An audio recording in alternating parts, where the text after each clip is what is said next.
Assalamualaikum warahmatullahi wabarakatuh. Hari ini perkuliahan daring online untuk mahasiswa semester 6 jurusan Hukum Ekonomi Syariah YN Syekh Nurjati Cirebon. Saudara-saudara, pada kesempatan yang lalu saya sudah pernah menyampaikan tentang alat bukti. Saya akan bedah hari ini tentang alat-alat bukti di persidangan perdata, dalam hal ini perdata agama, perdata dalam hukum acara peradilan agama. Saya ingin mengulangi sedikit istilah bahwa kalau hukum acara yang berlaku pada pengadilan agama sesungguhnya adalah hukum acara yang berlaku pada peradilan umum, kecuali hal-hal yang diatur khusus oleh undang-undang peradilan agama, sehingga kemudian akan berbeda dengan hukum acara pada peradilan umum. Itu tertuang pada pasal 54 Undang-Undang Nomor 7 Tahun 89 tentang peradilan agama. Oleh karena itu, kita mengacu pada pasal 164 HR tentang alat bukti perdata di persidangan peradilan agama. Alat bukti kita kenal di situ ada 5. Pertama adalah surat. Kemudian yang kedua adalah bukti saksi, dan yang ketiga adalah bukti pengakuan, dan keempat adalah bukti persangkaan hakim, dan kelima adalah sumpah. Ini harus difahami oleh setiap mahasiswa. Ini adalah alat bukti perdata di persidangan pengadilan agama. Sekedar mengingatkan bahwa apa sih kepentingan alat bukti itu? Kepentingan alat bukti adalah meyakinkan penggugat atau tergugat, meyakinkan majelis hakim bahwa dengan bukti yang diajukan dia ingin menunjukkan untuk menguatkan dalil-dalil gugatannya, sehingga kemudian hakim terikat dan akan mengabulkan keinginan dari penggugat itu. Begitu juga dalam hal alat bukti yang diajukan oleh tergugat untuk membantah bukti-bukti yang diajukan penggugat, sehingga itu bukti yang diajukan oleh tergugat untuk meyakinkan kepada majelis hakim bahwa bantahan yang diajukan tergugat adalah benar adanya, sehingga kemudian majelis hakim akan menolak gugatan itu. Jadi esensi dari sebuah alat bukti adalah dalam rangka tugasnya seorang penggugat atau tergugat meyakinkan majelis hakim untuk mengabulkan atau untuk menolak. Saudara-saudara mahasiswa semester 6 yang berbahagia, saya akan urai satu persatu tentang alat bukti surat. Alat bukti surat itu adalah pertama kali alat bukti yang diajukan pada setiap persidangan pengadilan, baik itu peradilan umum maupun peradilan agama. Biasanya kalau pengadilan agama kita mengajukan alat bukti surat berbentuk KTP atau jati diri yang lain lah, SIM juga boleh. Atau yang kedua biasanya buku nikah sebagai bukti ikatan perkawinan antara penggugat dan tergugat atau pemohon dan termohon. Surat di dalam hukum acara perdata kita kenal ada 3 macam. Pertama adalah surat bentuknya otentik. Surat yang berbentuk otentik adalah surat yang dibuat oleh pejabat resmi, pejabat publik yang diperuntukkan untuk maksud sebuah transaksi atau akad yang dimaksud. Oleh karena itu, surat-surat otentik ini biasanya berbentuk akta. Kita kenal akta otentik. Mungkin bisa dibuat oleh notaris, mungkin bisa dibuat oleh panitera, bisa dibuat oleh seorang duta besar, atau mungkin dibuat oleh sebuah pejabat publik lainnya. Misalnya ada namanya appraisal, seorang penaksir harga. Itu juga dia adalah pejabat publik. Jadi ketika surat-surat yang dikeluarkan oleh orang-orang tersebut adalah surat bukti otentik namanya, surat akta otentik. Ada yang kedua namanya akta di bawah tangan.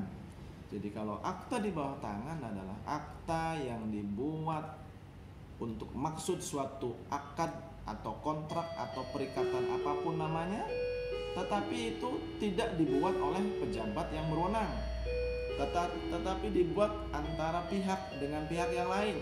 Misalnya pengontrak dengan pengontrak dengan pemilik rumah membuatlah satu akad perjanjian yang tidak di hadapan notaris.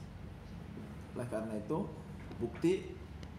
bukti surat seperti ini juga akan lemah ketika isinya dibantah. Tetapi akan menjadi kuat posisinya sama seperti akta otentik kalau isinya diakui, tanda tangannya diakui, tanggal pembuatan aktanya diakui, sehingga meningkat derajatnya sama seperti akta otentik. Kelebihan sebuah akta otentik adalah tidak bisa dilumpuhkan oleh surat-surat lain sepanjang tidak dilumpuhkan oleh akta yang datang berikutnya. Jadi akta otentik itu adalah akta yang resmi dan hakim terikat dengan bukti itu. Maka disebut dalam hukum acara perdata, ini akta ini adalah binding and founded, sempurna dan mengikat. Sempurna artinya nggak bisa dibantah dia. Kalau seseorang, iya loh buktinya loh, ada akta loh, jual beli loh rumah Anda dengan saya, nggak bisa dibantah. Oh nggak bisa saya, ini bukti otentik, nggak bisa dibantah dengan mengatakan bukan, nggak bisa, seperti itu. Kemudian yang kedua, akta otentik juga hanya bisa dilumpuhkan oleh akta otentik berikutnya. Kemudian yang selanjutnya saudara, yang kita kenal dengan akta di bawah tangan. Aktanya isinya benar, perjanjiannya benar, kontraknya betul, ditandatangani juga oleh para pihak. Tetapi sayang tidak dicatat atau dibuat oleh pejabat yang resmi, oleh pejabat yang nulis tadi, oleh notaris kah, oleh duta besar kah, atau oleh panitera kita. Tetapi kalau itu diakui kebenarannya, diakui isi materinya, maka dia meningkat statusnya menjadi seperti halnya akta otentik dan kekuatannya sama, sempurna, mengikat hakim. Jadi hakim nggak bisa, saya nggak percaya dengan akta itu, oh nggak bisa hakim. Kemudian yang ketiga ada yang disebut dengan surat-surat biasa. Surat-surat biasa itu surat-surat biasa yang memang tidak diperuntukkan untuk satu bukti, tapi tiba-tiba surat itu menjadi bukti. Misalnya, ada hari ini sudah bagus lah, sudah dalam perkembangan teknologi hari ini, misalnya ada print out dari WhatsApp, ada print out dari Instagram, itu bukti itu. Surat-surat yang mungkin surat-surat apa, pernah utang dengan seseorang, pernah janji, pernah selingkuh, diprintlah itu menjadi surat itu. Meskipun gambar, tapi surat yang kemudian ada chattingannya, kalimatnya, itu juga bisa diangkat. Kalau di depan persidangan, itu namanya alat bukti surat-surat biasa. Dan itu bisa menjadi terikat hakim ketika diakui isinya oleh lawan kita. Saudara-saudara, kemudian yang kedua adalah bukti tentang, tadi sudah lewat ya, bukti surat. Sekarang yang kedua, bukti kedua dari perdata adalah tentang saksi. Nah, saksi, kita sudah jelaskan tadi surat ada 3 saksi. Saksi itu dalam hukum acara perdata umum adalah orang yang 3 hal: melihat, mendengar, dan mengalami. Jadi melihat itu menyaksikan, mengalami, ikut terlibat di dalamnya, atau mendengar. Maka 3-tiganya ini kalau dia melihat, mendengar, dan mengalami, sempurna dia saksi itu. Tetapi kedudukan seorang saksi itu bebas. Artinya hakim boleh dia mengambil pendapat saksi, mengambil keterangan saksi atau tidak. Berbeda dengan surat. Kalau surat itu hakim harus terikat dengan itu. Saudara-saudara, dalam hukum perdata umum, saksi itu adalah orang yang memang tidak ada hubungan keluarga atau ada hubungan yang sepekerjaan dengan orang yang mengajukan gugatan itu. Berbeda halnya dengan saksi pada hukum acara peradilan agama. Misalnya dalam saksi perceraian itu sangat dianjurkan orang atau keluarga dekat dengan para pihak. Sehingga itu inilah yang berbeda dengan saksi pada umumnya yang kita kenal misalnya pada pasal 165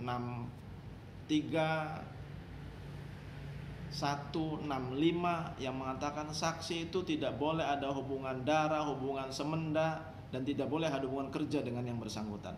Tapi dalam hukum perdata agama justru sangat dianjurkan saksi adalah orang-orang atau keluarga dekat dari para pihak itu.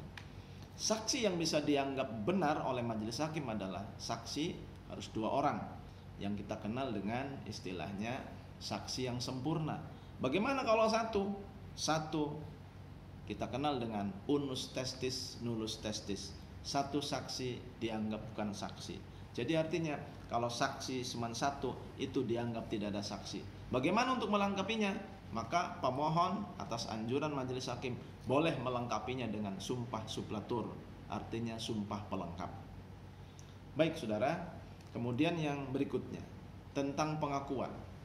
Pengakuan itu adalah pernyataan iya dari seorang tergugat atas gugatan penggugat. Dia mengatakan iya, dia mengatakan membenarkan gugatan itu.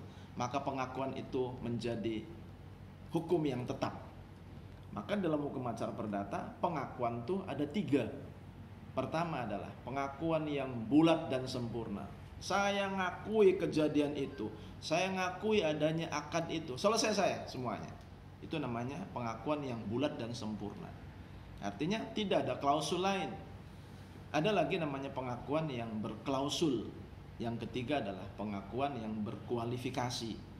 Pengakuan yang berklausul adalah misalnya begini, pengakuannya diakui tapi akibatnya bukan itu, sebabnya bukan itu. Misalnya diakuilah rumah tangga sudah cekcok, tapi alasannya bukan selingkuh loh Pak. Alasannya adalah karena istri nggak melayani saya, karena istri tidak melayani saya sebagai seorang suami, ketika datang saya dibiarkan, dicuekin. Nah itu namanya berklausul, punya alasan lain. Ada lagi yang disebut dengan keterangan saksi itu, saksi keterangannya adalah berkualifikasi.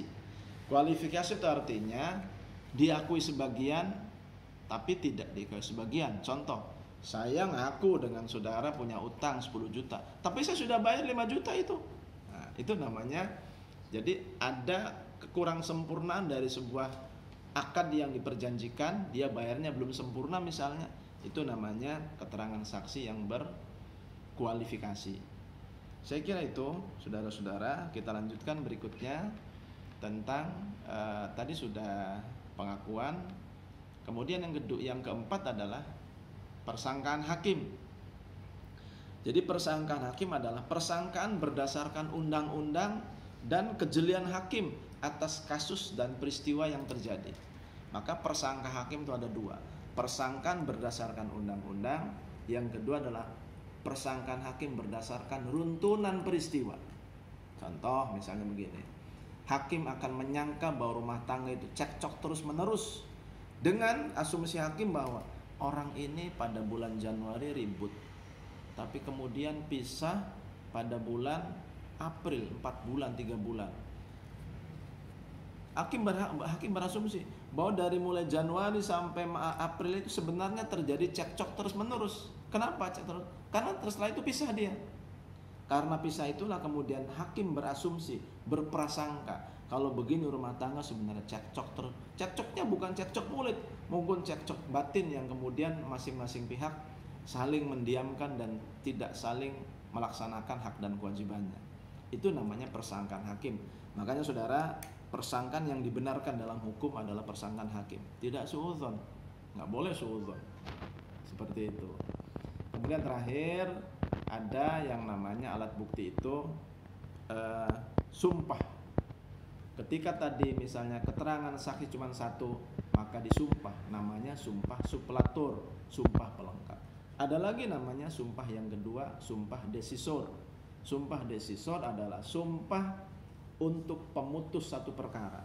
Kalau seseorang tidak mengakui, maka kita tantang. Saudara mau bersumpah atau enggak? Kalau penggugat berani bersumpah, maka penggugat yang dimenangkan. Kalau tergugat berani bersumpah atas suatu keadaan, maka tergugat yang dimenangkan.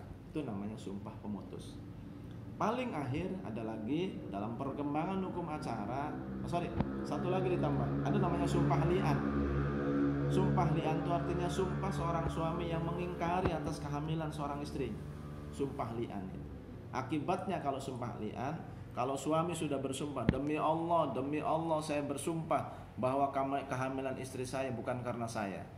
Lalu istrinya bersumpah, demi Allah bahwa kehamilan ini, kalau tuduhan istri saya, suami saya kepada saya benar, maka laknat Tuhan kepada saya.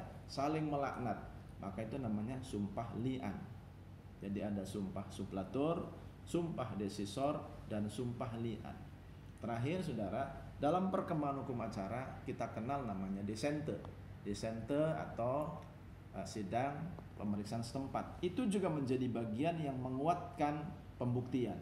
Bayangkan kalau misalnya dalam gugatan itu SHM-nya tertulis sertifikat hak milik itu tertulis luasnya 1000 meter. Ketika kita disente ternyata terjadi degradasi dalam tanah, terjadi erosi tanah itu menjadi 800. Berkurang. Siapa yang mau nalangi kalau seperti ini? Maka yang terjadi adalah hasil disente itulah yang disepakati para pihak, maka yang dipakai 800. Bukan berarti 1000 kita kekeh. Sebab kalau 1000 pada saat eksekusi, kurangnya dari mana? Nah, makanya dalam perkembangan hukum acara sekarang, disente itu menjadi bagian yang melengkapi pembuktian dalam hukum acara perdata. Saya kira itu yang bisa saya sampaikan pada kesempatan kuliah hari ini.